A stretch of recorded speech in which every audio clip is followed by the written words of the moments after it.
பார்க்க போகிறது குக்கர் வந்து எப்படி திருநெல்வேலி தக்கடி செய்யலாம் அப்படிங்கிறத தான் பார்க்க போகிறோம். மட்டன் தக்கடி எப்படி குக்கரில் செய்யலாம் அப்படிங்கிறத பார்ப்போம். இந்த வீடியோக்குள்ளே போகிறதுக்கு முன்னாடி யாரும் சப்ஸ்கிரைப் பண்ண இல்லைன்னா மறக்காமல் சப்ஸ்கிரைப் பண்ணுங்கள். பக்கத்தில் இருக்கிற பெல் ஐக்கனை கிளிக் பண்ணுங்கள். அப்போ தான் நாங்கள் போடுற ஒவ்வொரு புது வீடியோவும் உங்களுக்கு நோட்டிஃபிகேஷனாக வந்து சேரும். நாங்கள் வீடியோக்குள்ளே போகிறோம். இப்போ தேவையான ஐட்டங்கள் என்ன அப்படின்னு நினைக்கி அரிசி மாவில் தேங்காய் போட்டு வறுத்தெடுத்த மாவு அது, அப்புறம் ஒரு 350 கிராம் கிட்ட, ஒரு 300-350 கிராம் மட்டன், அப்புறம் வந்து தக்காளி, வெங்காயம், ரம்பை இலை, பச்சை மிளகாய், அப்புறம் நம்ம வந்து வெங்காயத்தை வந்து பொடிசாக நறுக்கியும் வச்சுருக்குறோம். இப்போது எப்படி பண்ணலான்னு சொல்லி பார்ப்போம். இப்போ நம்ம வந்து குக்கரை வந்து அடுப்பில் வச்சு நம்ம வந்து தேங்காய் ஊற்றுறோம். தேங்காய் தான் நம்ம வந்து யூஸ் பண்ணுறோம். ஏன்னா தேங்காயில் போட்டால் நல்லாயிருக்கும். தேங்காய் ஊற்றிட்டோம். அப்புறம் ரம்பை இலை போடுறோம். ரம்பை இலை எதுக்கு போடுறோம் அப்படின்னு நினைக்கி நல்ல மணமாக இருக்கும். அதுக்காக வேண்டி மட்டும்தான் நம்ம வந்து ரம்பை இலை யூஸ் பண்ணுறோம். ரம்பை இலை போட்டு ட்ரை பண்ணி பாருங்கள், நல்ல மணமாக இருக்கும். அப்புறம் வெங்காயம் எடுத்து போட்டாச்சு. அப்புறம் இஞ்சி பூண்டு பேஸ்ட்டு அது வந்து 1 டீஸ்பூன் போடுறோம். அப்புறம் நம்ம வந்து ஏலக்காய் எடுத்துக்கணும், ஒரு 3 ஏலக்காய், அதுவும் நல்ல வாசமும் மணமாக இருக்கும். அதுக்காக வேண்டி ஏலக்காய் போட்டுக்கிறோம். இது வந்து கொஞ்சம் பொன் நிறத்தில் வந்து கொஞ்சம் தாளித்து எடுத்துக்கிடலாம். கொஞ்சம் வறுத்து எடுத்துகிட்டு அப்புறம் பட்டை 2 துண்டு நம்ம வந்து போட்டுக்கிறோம், கருவேப்பட்டை.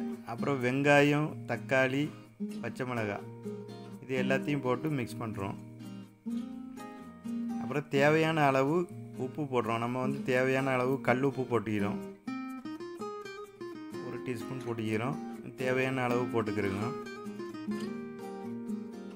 எல்லாம் இப்போவுமே நல்ல மணமாக வருது.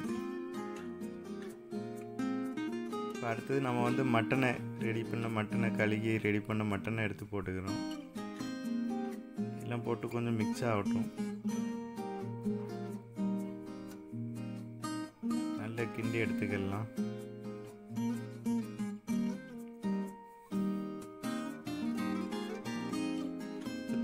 ஒரு டீஸ்பூன் நாங்கள் வந்து மசாலா தூள் போடுறோம், வத்தல் தூள் கிடையாது. 1 ஸ்பூனும் ஒரு சின்ன இதுக்கு 1 ஸ்பூன் போட்டுக்கலாம். உங்களுக்கு எவ்வளவு உரப்பு வேணுமோ அந்த மாதிரி தகுந்த மாதிரி அதுக்கு போட்டுக்கிறோங்க. எல்லாம் நல்லா மிக்ஸ் ஆகிடுச்சு.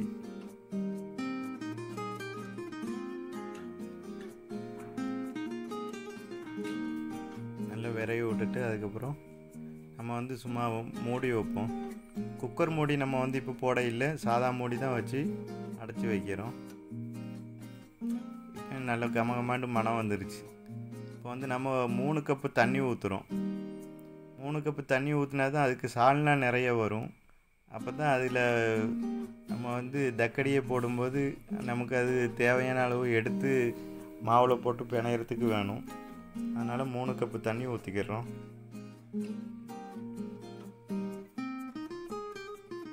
இப்போ நம்ம குக்கர் மூடி போட்டு அடைச்சி வச்சிடலாம். 4 விசில் வர்ற வரைக்கும் நம்ம வந்து அடைச்சி வச்சிடலாம். அப்புறம் நம்ம வந்து அந்த அரிசி மாவில் வந்து நறுக்கின வெங்காயம் இருக்குதே, அதை வந்து போட்டு மிக்ஸ் பண்ணிக்கிறோம். அது கருவேப்பிலை, மல்லி இலை, அப்புறம் நறுக்கின பச்சை மிளகாவையும் அது கூடயே போடுறோம்.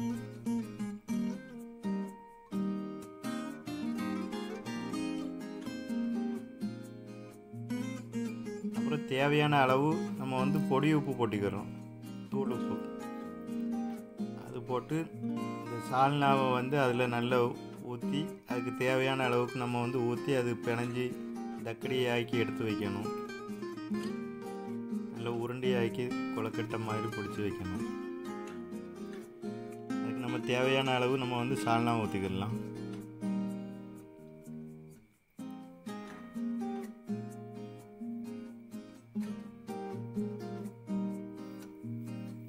சால்னா ஊற்றி நல்லா மிக்ஸ் பண்ணியாச்சு.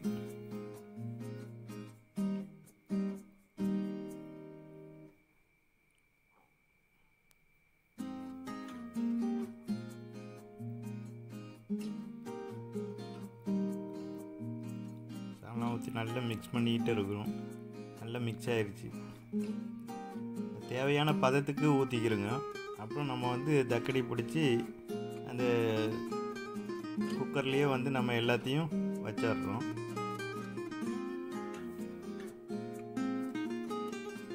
குக்கரில் எல்லாத்தையும் வச்சாச்சு. பார்த்திங்கன்னா இப்போ அந்த தக்கடி வந்து ஒன்றுமே வந்து நொறுங்கி போகாமல் மிக்ஸ் ஆகாமல் நமக்கு கரெக்டாக வந்துருக்குது.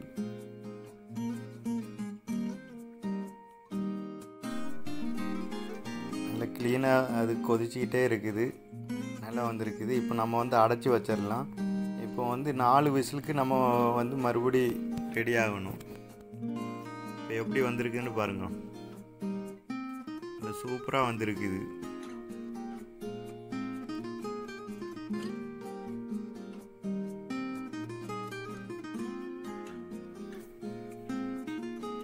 நல்லா க்ளீனாக இருக்குது. ஒன்றோட ஒன்று மிக்ஸ் ஆகலை. நல்லா க்ளீனாக வந்திருக்குது. சூப்பராக இருக்குது.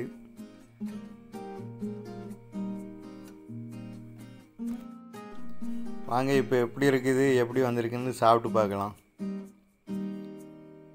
இப்போ வைக்கும்போதே நல்ல செமையாக இருக்குது.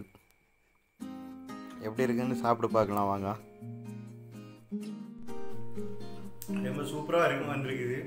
ட்ரை பண்ணி பாருங்கள், நல்லா இருக்கும். திருநெல்வேலி தக்கடி மட்டனில் செஞ்சது. இந்த வீடியோ பிடிச்சிருந்தா லைக் பண்ணுங்கள், ஷேர் பண்ணுங்கள், கமெண்ட் பண்ணுங்கள். மறக்காமல் சப்ஸ்கிரைப் பண்ணுங்கள். பக்கத்தில் இருக்கிற பெல் ஐக்கனையும் கிளிக் பண்ணுங்கள். அப்போ தான் நாங்கள் போடுற ஒவ்வொரு புது வீடியோவும் உங்களுக்கு நோட்டிஃபிகேஷனாக வந்து சேரும். தேங்க்ஸ்.